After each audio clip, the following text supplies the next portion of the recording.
In a hurried world, humanity often believes that a prosperous garden must be purchased or traded for credit cards beneath the glaring lights and roaring cash registers of commercial nurseries. Places where expensive saplings suffocated in flimsy plastic stand in rigid identical rows waiting to be hauled away. Yet, if you were to step into the quiet, misty dawn of an Amish homestead, a sanctuary entirely devoid of the roar of mechanized plows, you would witness a profoundly quiet primal power.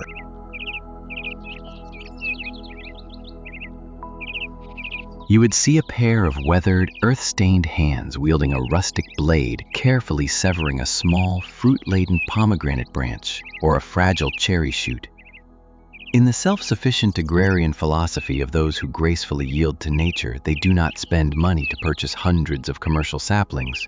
They simply ask a neighbor for a cutting, and through their quiet, enduring patience, they awaken an entire garden. Today, we will relearn how the farmers of old gently coaxed a rustic cutting, whether a delicate cherry sprig, a proud heirloom rose, or a blossoming pomegranate branch, to push forth a network of pristine, pure, white roots. The secret does not lie in flashy jars of chemical rooting powder. It rests in a three-step ritual of preparation: the technique of opening the protective bark, the antimicrobial shield forged from a humble spice, and the inviting call of natural hormones.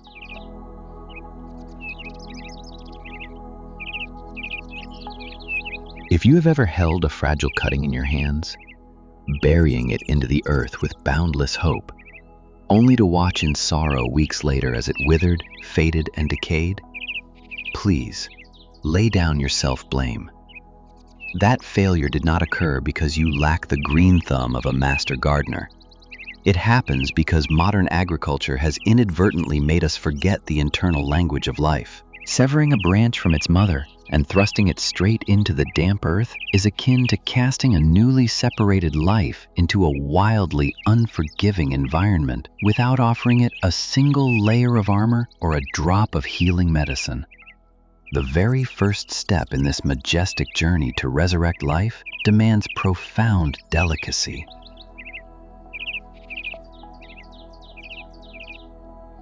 When a branch is severed, it permanently loses the vital pipeline of energy and water from its mother root. If out of pity you leave its entire canopy of green leaves intact, the cutting will rapidly exhaust itself, desperately trying to ration the meager trace of moisture left in its vascular tissue to sustain those massive leaves. Use a pair of fiercely sharp shears and decisively prune away the vast majority of the foliage, leaving only a few tiny leaf nodes to maintain the absolute bare minimum of photosynthesis. The miracle of biology is that if you perform the following steps correctly, even the young hanging fruits will not drop. They will hold on tightly, enduring alongside the plant throughout the entire rooting process.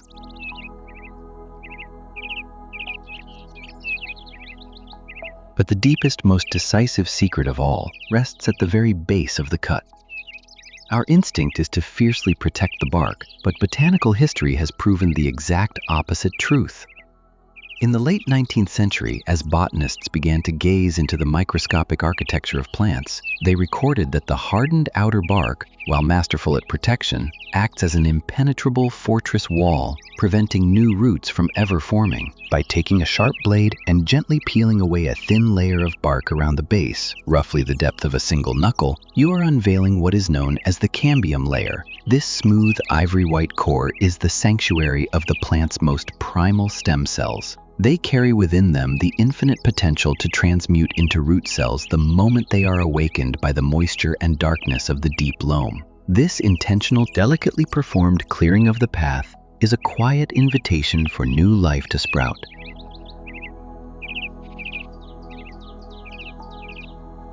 Yet exposing this tender tissue and burying it into a damp, earthen environment inadvertently creates a lavish banquet for lurking fungal spores and bacteria. This is precisely the reason why 90% of home propagation efforts end in heartbreaking rot and failure. Instead of reaching for synthetic, copper-laden chemical fungicides that threaten to wound the natural microbial ecosystem, Amish gardeners turn to the wooden cabinets of their farm kitchens. They safekeep one of humanity's oldest and most magnificent natural antimicrobial agents, cinnamon powder.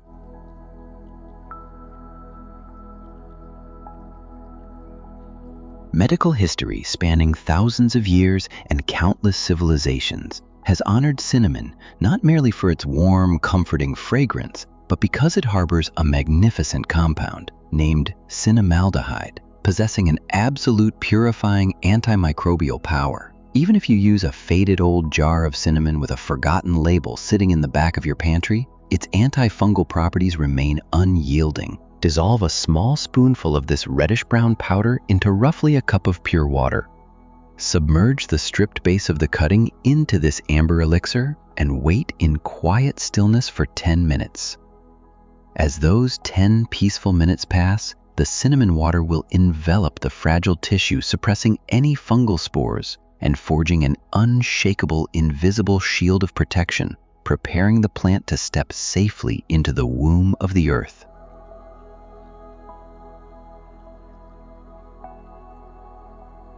Dear friend, as we reflect together upon the miracles of Mother Earth, understanding how the most microscopic, rustic ingredients in a kitchen can shelter a sprouting life, perhaps you too can feel a gentle, soothing peace radiating through your mind. Learning to propagate life with your own hands, rejecting the relentless consumer wheel of commercial agriculture, is not merely a gardening skill. It is a journey back to true freedom, absolute stillness, and a purification of the soul. If you are yearning to build a self-sufficient homestead, casting off the heavy, deafening burdens of the material world, to cultivate a healing garden for your family, then we are walking the same meditative path. Please take a peaceful moment to gently press the like button and subscribe to the channel. Your rustic, heartfelt comments about the young shoots emerging in the corner of your garden are the warmest fire, giving me the vital energy to continue wandering and unearthing buried ecological philosophies, returning the heirloom seeds of understanding safely back into your hands.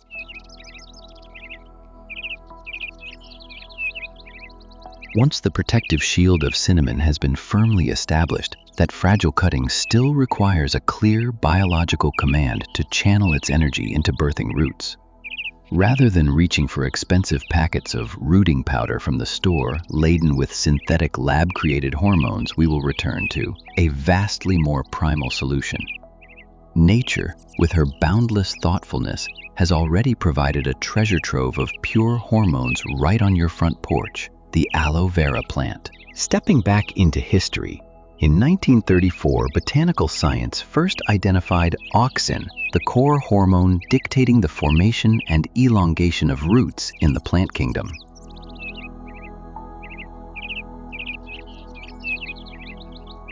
And the beautiful miracle is that the thick translucent gel encased within the green skin of the aloe leaf holds a colossal reserve of natural auxin equivalents beautifully married with salicylic acid. This compound acts as a soothing balm, helping the cutting gracefully survive the environmental shock of being severed from its mother.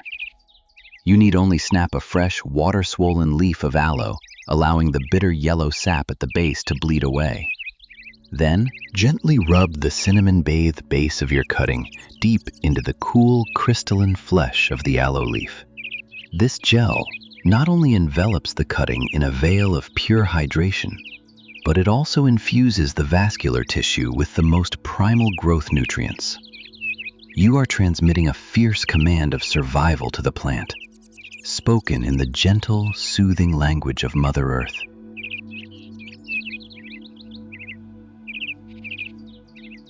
Now that fragile life is truly ready to be embraced by the cradle of the earth. In the art of true self-sufficiency and deep reverence for all things, you have no need for expensive propagation trays or exquisite ceramic pots. Any repurposed plastic cup, an old milk carton, or a chipped terracotta pot can transform into a flawless nursery, provided they are pierced with generous drainage holes at the base. The most ideal soil to swaddle this sprouting life is a rich, organic leaf mold, loamy potting soil, or well-aged compost soil that is pitch black, deeply friable, and fiercely holds moisture, yet absolutely refuses to remain waterlogged.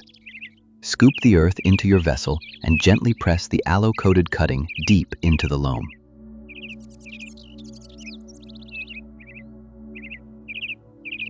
You need not bury it too deeply. Simply cover the stripped cambium layer just enough so the cutting stands tall and unyielding. Use your fingertips to gently but firmly press the earth around the base. The absolute stability of the soil is paramount, for a cutting that sways in the wind will continuously snap its newly emerged fragile root hairs, defeating every exhausting effort to take hold. And do not rush to discard that amber cinnamon water you prepared earlier. Use that very natural protective elixir for its inaugural deep watering. The cinnamon water will percolate deep into the humus, radiating its protective essence throughout the entire environment surrounding the young roots. Pour it beautifully, slowly, patiently watching until the excess drops begin to weep from the drainage holes at the bottom of the pot. That is the quiet proof that Mother Earth has drunk the perfect measure of moisture needed to incubate life.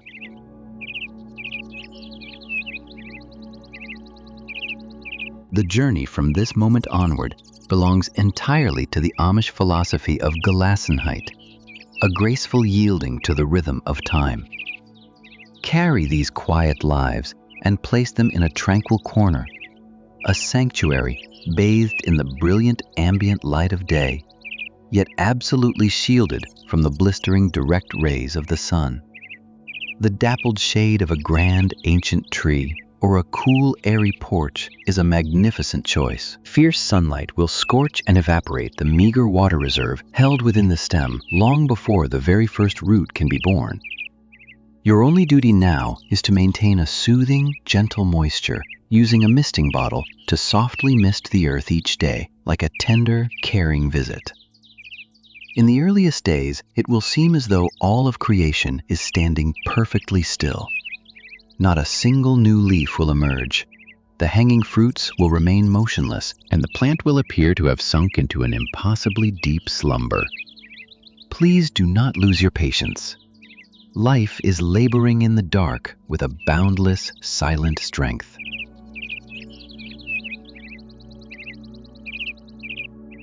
It typically demands 20 to 30 long days for the cells within the cambium layer to begin to swell, slowly molding into the very first fragile root nodules.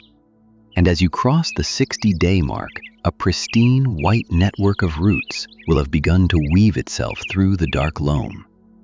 Many, overcome with profound joy, will rush to transplant the cutting into the open earth right at this moment. But the most weathered, seasoned stewards of the land will wait in calm stillness until the 90th day.